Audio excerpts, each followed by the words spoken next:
ರಾಜ್ಯ ರಾಜಕೀಯದಲ್ಲಿ ರೋಚಕ ಬೆಳವಣಿಗೆಗಳು ನಡೆಯುತ್ತಿದೆ. ಡಿಕೆ ಶಿವಕುಮಾರ್ ಸಿಎಂ ಆದ ನಂತರ ಹೊಸ ಸಂಪುಟ ರಚನೆ ಆಗ್ತಿದ್ದು ಅಸಮಾಧಾನಗಳು ಭುಗಿಲೆದ್ದಿವೆ. ನಿನ್ನೆ ರಾಮಲಿಂಗಾರೆಡ್ಡಿ ತಮ್ಮ ಸಚಿವ ಸ್ಥಾನಕ್ಕೆ ರಾಜೀನಾಮೆ ನೀಡಿದ್ರು. ಈ ಬೆನ್ನಲ್ಲೇ ಸಿಎಂ ಡಿಕೆ ಶಿವಕುಮಾರ್ ಅವರ ಮನವೊಲಿಕೆಗೆ ಯತ್ನಿಸಿದ್ದಾರೆ. ನಿನ್ನೆ ರಾತ್ರಿ ಸುಮಾರು 2 ಗಂಟೆಗಳ ಕಾಲ 1-to-1 ಮೀಟಿಂಗ್ ನಡೆದಿದ್ದು, ಸಭೆ ಬಳಿಕ ಮತ್ತೆ ಈ ರಾಜೀನಾಮೆ ಪ್ರಹಸನ ಗುಟ್ಟಾಗಿಯೇ ಉಳಿದಿದೆ. ಖಾತೆ ಹಂಚಿಕೆ ಬಗ್ಗೆ ಅಸಮಾಧಾನಗೊಂಡಿದ್ದ ರಾಮಲಿಂಗಾರೆಡ್ಡಿ ಅವರು ನಿನ್ನೆ ತಮ್ಮ ಸ್ಥಾನಕ್ಕೆ ರಾಜೀನಾಮೆ ನೀಡಿದ್ದು, ಈ ಬೆಳವಣಿಗೆಗಳ ನಂತರ ಪರಿಸ್ಥಿತಿ ಶಾಂತಗೊಳಿಸಲು ಮುಖ್ಯಮಂತ್ರಿ ಡಿಕೆ ಶಿವಕುಮಾರ್ ಸ್ವತಃ ಮುಂದಾಗಿದ್ರು. ಆದರೆ ಸಭೆ ಬಳಿಕ ನಾಯಕರು ಮಾರ್ಮಿಕವಾಗಿ ಮಾತನಾಡಿದ್ದಾರೆ. ನಿನ್ನೆ ರಾಮಲಿಂಗಾರೆಡ್ಡಿ ರಾಜೀನಾಮೆ ಸಲ್ಲಿಸಿದ ನಂತರ ನಿನ್ನೆ ರಾತ್ರಿ ಜಯನಗರದ ಖಾಸಗಿ ಹೋಟೆಲ್ನಲ್ಲಿ ಸಿಎಂ ಡಿಕೆ ಶಿವಕುಮಾರ್ ಮತ್ತು ರಾಮಲಿಂಗಾರೆಡ್ಡಿ ಅವರ ನಡುವೆ 1-to-1 ಮಾತುಕತೆ ನಡೆದಿದೆ. ಸತತ 2ರಿಂದ 2.5 ಗಂಟೆಗಳ ಕಾಲ ಈ ಮಾತುಕತೆ ನಡೆದಿದ್ದು, ಇಡೀ ಸಮಯವು ಮುಖ್ಯವಾಗಿ ಖಾತೆ ಹಂಚಿಕೆ, ಸಚಿವ ಸ್ಥಾನ ಮತ್ತು ಪಕ್ಷದ ಒಳಗಿನ ಅಸಮಾಧಾನ ಕುರಿತಂತೆ ಚರ್ಚೆ ನಡೆದಿರುವುದಾಗಿ ಮೂಲಗಳು ಹೇಳುತ್ತಿವೆ. ಇದರ ಜೊತೆಗೆ ರಾಮಲಿಂಗಾರೆಡ್ಡಿಯ ಆಪ್ತರು, ಬಿಟಿಎಂ ಮತ್ತು ಜಯನಗರ ಕ್ಷೇತ್ರದ ಹಿರಿಯ ನಾಯಕರು ಕೂಡ ಈ ಹೋಟೆಲ್ಗೆ ಆಗಮಿಸಿ ಅವರನ್ನ ಮನವೊಲಿಸುವ ಪ್ರಯತ್ನ ನಡೆಸಿದ್ರು ಅಂತ ಹೇಳಲಾಗಿದೆ.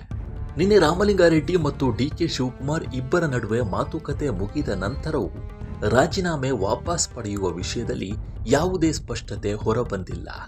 ರಾಮಲಿಂಗಾರೆಡ್ಡಿ ತಮ್ಮ ನಿಲುವನ್ನ ಸ್ಪಷ್ಟಪಡಿಸದೆ ಕಮ್ಯುನಿಕೇಷನ್ ಗ್ಯಾಪ್ ಆಗಿದೆ ಅಷ್ಟೇ ಎಂದು ಮಾತ್ರ ಹೇಳಿ ಮಾರ್ಮಿಕ ಉತ್ತರವನ್ನು ನೀಡಿದ್ದಾರೆ.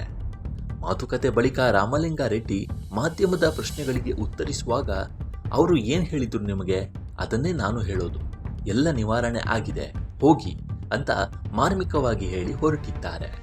ಇದು ಸಮಸ್ಯೆ ಬಗೆಹರಿದಿದೆಯೋ ಇಲ್ಲವೋ ಅನ್ನೋ ಕುತೂಹಲವನ್ನ ಮತ್ತಷ್ಟು ಹೆಚ್ಚಿಸಿದೆ. ಇದೇ ವೇಳೆ ಸಿಎಂ ಡಿಕೆ ಶಿವಕುಮಾರ್ ಮಾಧ್ಯಮದ ಮುಂದೆ ಮಾತನಾಡುತ್ತಾ, ನಾನು ರಾಮಲಿಂಗಾರೆಡ್ಡಿ, ರೇವಣ್ಣ 80ರಿಂದ ನಾವೆಲ್ಲರೂ ಸ್ನೇಹಿತರು. ನಾನು ಪ್ರೆಸಿಡೆಂಟ್, ಅವರು ವರ್ಕಿಂಗ್ ಪ್ರೆಸಿಡೆಂಟ್. ನಾನು ಚೀಫ್ ಮಿನಿಸ್ಟರ್, ಅವರು ಮಿನಿಸ್ಟರ್. ನಾವು ಒಂದೇ ಪಕ್ಷದಲ್ಲಿ ಬೆಳೆದವರು, ಪಕ್ಷ ಉಳಿಸಿದವರು, ಬೆಂಗಳೂರಿಗೆ ಒಳ್ಳೆಯದಾಗಬೇಕು ಅನ್ನೋರು.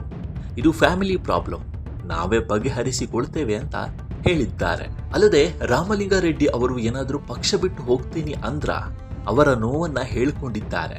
ಇದು ಮಿಸ್ಕಮ್ಯುನಿಕೇಷನ್ ಅಂತ ಡಿಕೆ ಶಿವಕುಮಾರ್ ಹೇಳಿದ್ದಾರೆ. ಅಲ್ಲದೆ ರಾಮಲಿಂಗಾರೆಡ್ಡಿ ಅವರು ಅದೇ ಖಾತೆಯಲ್ಲಿ ಮುಂದುವರಿಯುವ ಬಗ್ಗೆ ಕೇಳಿದಾಗ, ನಿಮಗೆ ಹೇಳೋಕ್ಕಾಗತ್ತಾ, ಮೀಡಿಯಾಗೆ ಖಾತೆ ವಿಚಾರ ಅಲ್ಲಿ ಏನ್ ಮಾತಾಡ್ದು ಅಂತ ಹೇಳಕ್ಕಾಗತ್ತಾ? ಡೋಂಟ್ ವರಿ, ಅದೆಲ್ಲ ಆಗ್ತಾ ಇರಬೇಕು. ಮಳೆ ಗುಡುಗುವ ಬಿಸಿಲು, ಸೂರ್ಯ ಮುಳುಗೋದು ಹುಟ್ಟೋದು ಆಗ್ತಾ ಇರಬೇಕು.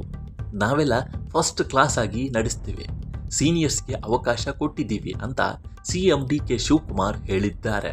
ಆದರೆ ರಾಜೀನಾಮೆ ವಾಪಸ್ ಪಡೆಯುವ ಬಗ್ಗೆ ಅಥವಾ ಜಲಸಂಪನ್ಮೂಲ ಖಾತೆಯಲ್ಲಿ ಮುಂದುವರಿಯುವ ಬಗ್ಗೆ ಸಿಎಂ ಕೂಡ ಯಾವುದೇ ಘೋಷಣೆ ಮಾಡಿಲ್ಲ. ಇದರಿಂದ ರಾಮಲಿಂಗಾರೆಡ್ಡಿಯ ರಾಜೀನಾಮೆ ಪ್ರಹಸನ ಇನ್ನೂ ಗುಟ್ಟಾಗಿಯೇ ಉಳಿದಿದೆ. ಅಧಿಕೃತವಾಗಿ ರಾಜೀನಾಮೆ ವಾಪಸ್ ಆಗಿದೆಯಾ ಇಲ್ವಾ ಅನ್ನೋ ಪ್ರಶ್ನೆಗೆ ಸ್ಪಷ್ಟ ಉತ್ತರ ಸಿಕ್ಕಿಲ್ಲ. ಒಟ್ಟಿನಲ್ಲಿ ರಾಮಲಿಂಗಾರೆಡ್ಡಿ ಮತ್ತು ಸಿಎಂ ಡಿಕೆ ಶಿವಕುಮಾರ್ ನಡುವಿನ ದೀರ್ಘ ಮಾತುಕತೆ ನಡೆದಿದ್ರೂ ಅದರ ಫಲಿತಾಂಶ ಇನ್ನೂ ಹೊರಬಂದಿಲ್ಲ.